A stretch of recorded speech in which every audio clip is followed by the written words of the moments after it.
Kembali lagi bersama kami di Projection, Project Management in Online Network.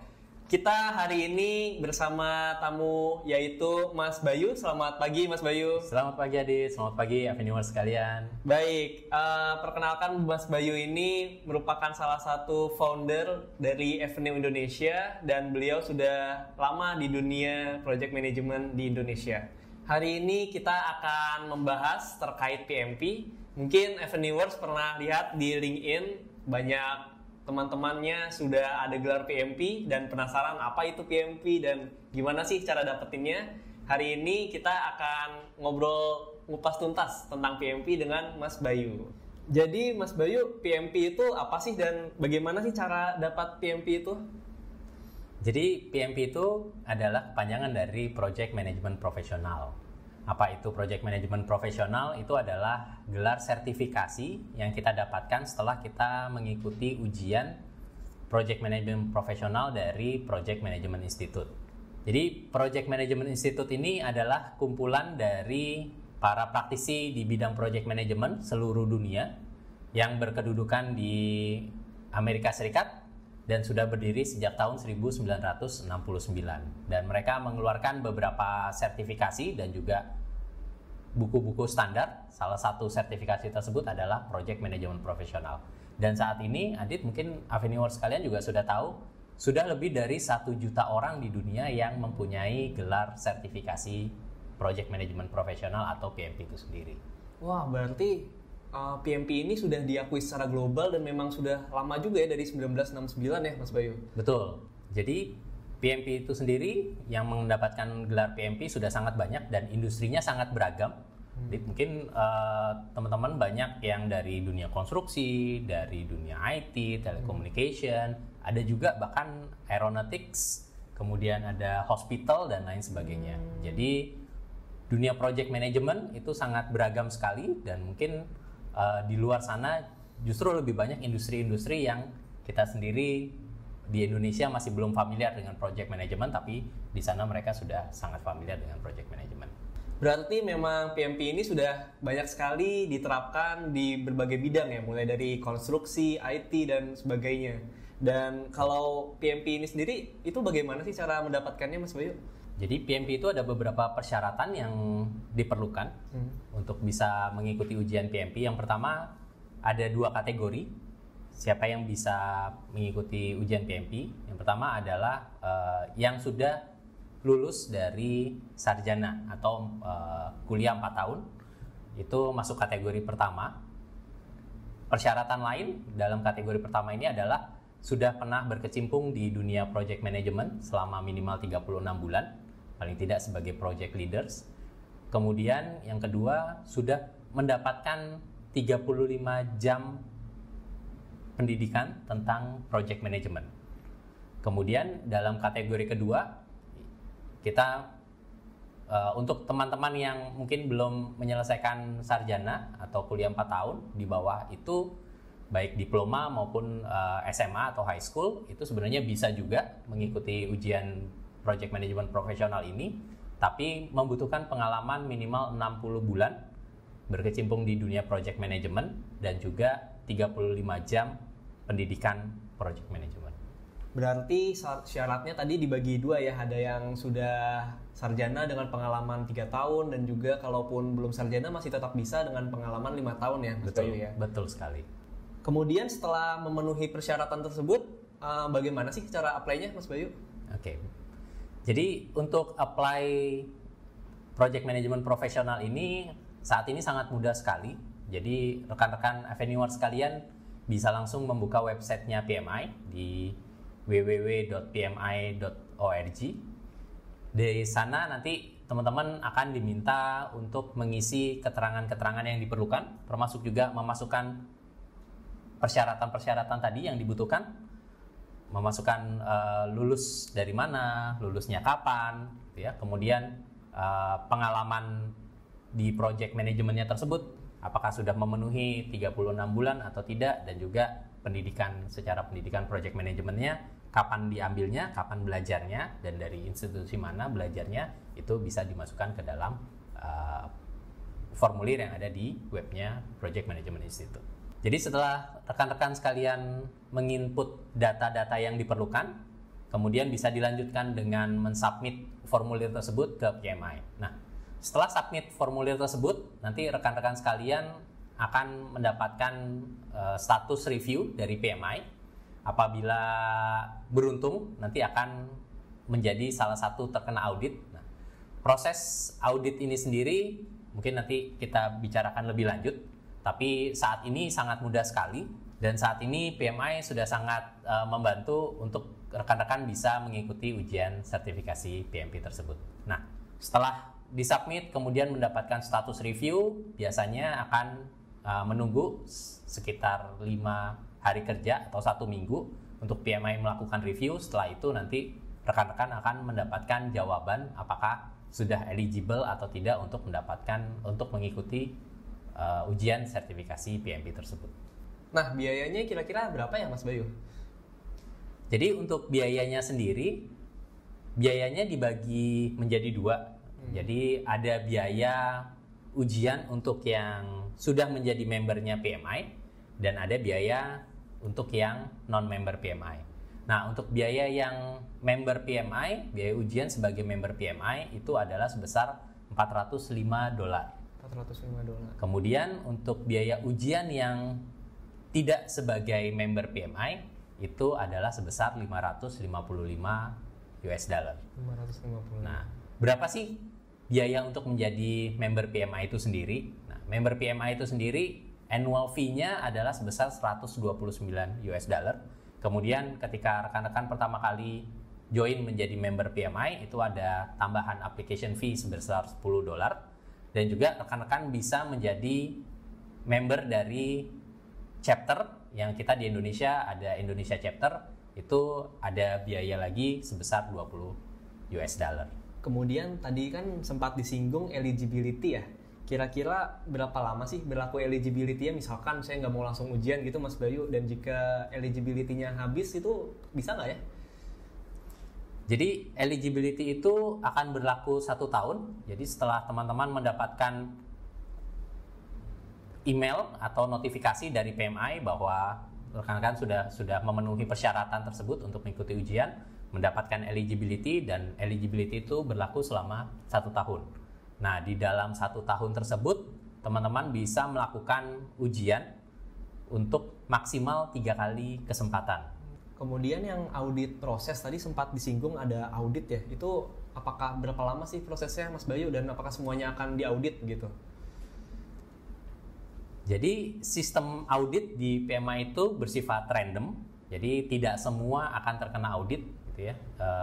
Jadi hanya orang-orang beruntung saja yang terkena audit. Dan saat ini prosesnya lebih mudah karena semua sekarang dilakukan serba online. Jadi dari informasi data-data yang sudah kita input dan kita masukkan di dalam formulir tersebut, nanti PMI akan menanyakan referensi siapa yang mengetahui bahwa rekan-rekan bekerja di proyek tersebut. Nanti PMI akan mengirimkan email khusus kepada referensi tersebut untuk mereka nanti bisa mengkonfirmasi bahwa rekan-rekan memang bekerja di proyek tersebut pada tanggal tersebut dan dengan job description yang sudah disebutkan di formulir tersebut. Setelah dikonfirmasi dari referensi tersebut, nanti dari PMI mengkonfirmasi kembali bahwa rekan-rekan sudah berstatus eligible. Untuk ujiannya sendiri nih Mas Bayu, apakah bisa online atau ada tes centernya gitu di Indonesia? Jadi untuk ujian sendiri saat ini bisa dilakukan dengan 2 cara. Yang pertama adalah offline. Offline itu berarti kita mendatangi tes center yang sudah ditunjuk oleh PMI. Dalam hal ini PMI bekerja sama dengan lembaga internasional yang namanya Pearson VUE. Dan Pearson VUE punya beberapa partner di Indonesia, itu sudah sangat banyak dan tersebar di berbagai kota besar di Indonesia. Jadi tidak hanya di Jakarta saja, tapi juga di berbagai kota di Indonesia. Bahkan termasuk di luar Jawa, ada di Sumatera, di Kalimantan, di Sulawesi, dan lain sebagainya. Gitu. Nah, cara yang kedua adalah secara online. Di online kita melakukan ujiannya di lokasi kita masing-masing, bisa di rumah ataupun di kantor, tapi dengan ketentuan atau requirements yang harus dipenuhi sesuai dengan persyaratan dari Pearson VUE dan PMI. Salah satunya adalah harus dilakukan di ruangan tertutup yang tidak ada orang dan juga tidak ada buku atau bahan bacaan lain yang bisa menjadi kita untuk melihat atau melakukan contekan gitu ya. Bisa online, bisa ke test center begitu ya Mas Bayu. Betul. Kemudian untuk ujiannya sendiri apakah pakai komputer base gitu atau pakai paper base ya itu? Jadi semua ujiannya akan dilakukan dengan computer base, baik di test center, nanti test center yang sudah menyediakan komputernya, kita bisa datang, kemudian nanti sesuai waktunya kita bisa melakukan di komputer mereka. Dan juga kalau misalnya kita lakukan secara online, nanti kita menggunakan komputer sendiri dan kita juga akan diminta untuk melakukan pengecekan di sekitar ruangan oleh proktornya. Jadi ada yang mengawasi juga secara online. Jadi semuanya dilakukan dengan menggunakan komputer. Ujiannya sendiri ini kan tingkat global ya. Apakah hanya tersedia bahasa Inggris atau mungkin sudah ada bahasa-bahasa lainnya ini Mas Bayu? Jadi untuk ujian PMP itu sendiri memang mayoritas menggunakan bahasa Inggris, tapi sudah ada beberapa bahasa juga yang bisa digunakan untuk ujian PMP tersebut. Beberapanya setahu saya ada bahasa Jerman, bahasa Cina, bahasa Arab, dan juga saat ini sejak 2021 itu sudah ada bahasa Indonesia. Tapi pada saat kita melakukan ujian PMP dengan bahasa Indonesia, kita juga bisa melihat soal aslinya dalam bahasa Inggris. Gitu. Ujiannya sendiri itu berapa soal ya dan durasinya tuh berapa lama sih Mas Bayu? Ini dia, kadang-kadang orang menjadi tidak pede dengan ujian PMP karena memang ujian PMP itu memakan waktu yang cukup lama dan membutuhkan konsentrasi yang cukup panjang gitu ya. Soalnya sendiri ada 180 soal dengan total durasi itu 230 menit. 230 menit. Nah, di antara 230 menit tersebut nanti akan ada break, masing-masing breaknya durasinya 10 menit. Jadi diberikan 2 kali break masing-masing 10 menit. Nah, breaknya itu kapan? Itu biasanya setelah kita mengerjakan kelipatan 60 soal. Jadi setelah kita mengerjakan 60 soal, nanti dikasih waktu untuk break. Kemudian setelah kita mengerjakan 120 soal, dikasih waktu untuk break kedua. Gitu. Jadi total durasinya semuanya adalah 230 menit di luar dari breaknya tersebut. Dari 180 soal tersebut, 160-nya nanti akan di-score oleh PMI dan 20-nya itu merupakan pilot questions. Jadi itu nanti biasanya digunakan oleh PMI untuk menguji soal-soal baru atau soal-soal pada sertifikasi yang lain, dan itu bisa dimasukkan oleh PMI. 20 soalnya itu random atau di awal ya Mas Bayu, yang pilot itu kan nggak dinilai ya berarti? Betul. Jadi 20 soal pilot question itu random, jadi kita tidak tahu mana yang menjadi pilot questions, mana yang memang dinilai. Jadi seluruh soal harus dijawab kalau bisa dengan benar dan sesuai dengan target yang kita canangkan. Karena dari PMI sendiri itu tidak ada mengeluarkan berapa sih nilai minimum kelulusan. Tuh, jadi tidak pernah dari PMI menyatakan minimum nilai kelulusannya berapa, mungkin 70, 65 dan lain sebagainya. Jadi nanti pada saat rekan-rekan sudah mulai ujian, nanti PMI hanya akan memberikan range dari nilai ujian teman-teman sekalian, apakah itu above target, on target, dan juga below target. Soalnya lumayan banyak ya, Veniver 180. Nah, berarti referensi untuk belajarnya itu dari mana aja ya Mas Bayu? Jadi kadang-kadang yang kita pahami gitu ya, yang kita dapatkan informasi PMP itu hanya berbasis dari PMBOK gitu ya. Tapi ternyata dari PMI sendiri itu menyatakan bahwa ujian PMP itu tidak bersumber dari satu referensi saja atau tidak bersumber dari PMBOK saja.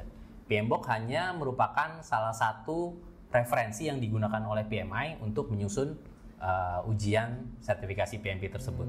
Beberapa referensi diantaranya di luar dari banyak referensi yang digunakan, antara lain adalah Agile Practice Guide dari PMI juga. Kemudian ada beberapa buku-buku terkait project management yang salah satunya mungkin yang cukup populer adalah dari Harold Kessner. Kemudian juga ada beberapa buku project management lain dan juga ada buku Agile juga. Jadi referensinya sangat beragam dan tidak menjadikan PMBOK satu-satunya referensi untuk ujian sertifikasi PMP tersebut. Untuk tips dan triknya nih Mas Bayu, apa sih kira-kira biar bisa langsung lulus gitu? Misalkan tadi kan 180 soal diisi semua tuh, apakah ada sistem minus kah atau gimana tuh?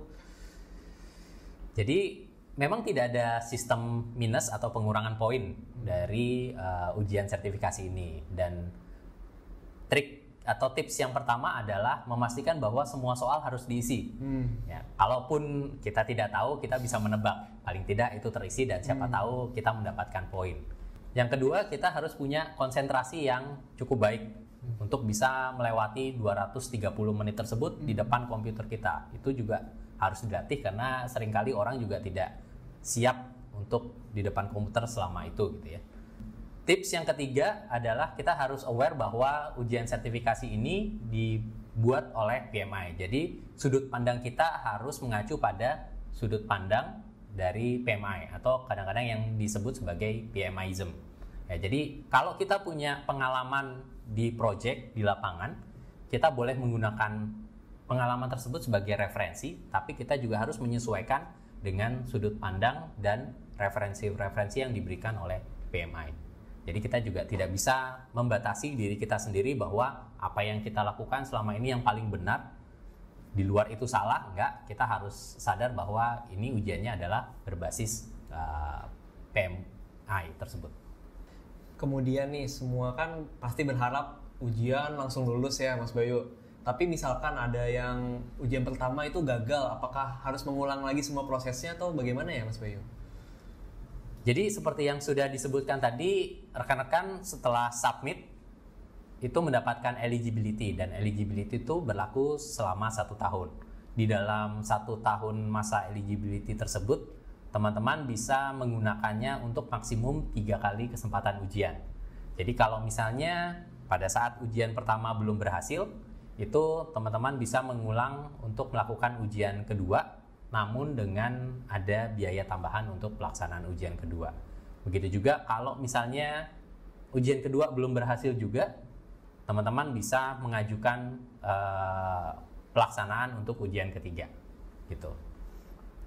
Jika sudah lulus PMP, itu ada masa berlakunya atau selamanya sih Mas Bayu PMP-nya? Jadi PMP itu berlaku selama 3 tahun. Jadi 1 kali setelah kita mengikuti ujian dan lulus, itu ada cycle berlaku masa PMP tersebut selama 3 tahun. Nah, dalam waktu 3 tahun tersebut, kita diwajibkan untuk mengumpulkan yang namanya Professional Development Unit atau poin gitulah ya.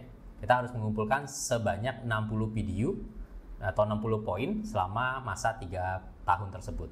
Untuk apa? Sebenarnya ini adalah untuk kita melakukan nantinya resertifikasi atau memperpanjang sertifikat kita setelah masa 3 tahun tersebut.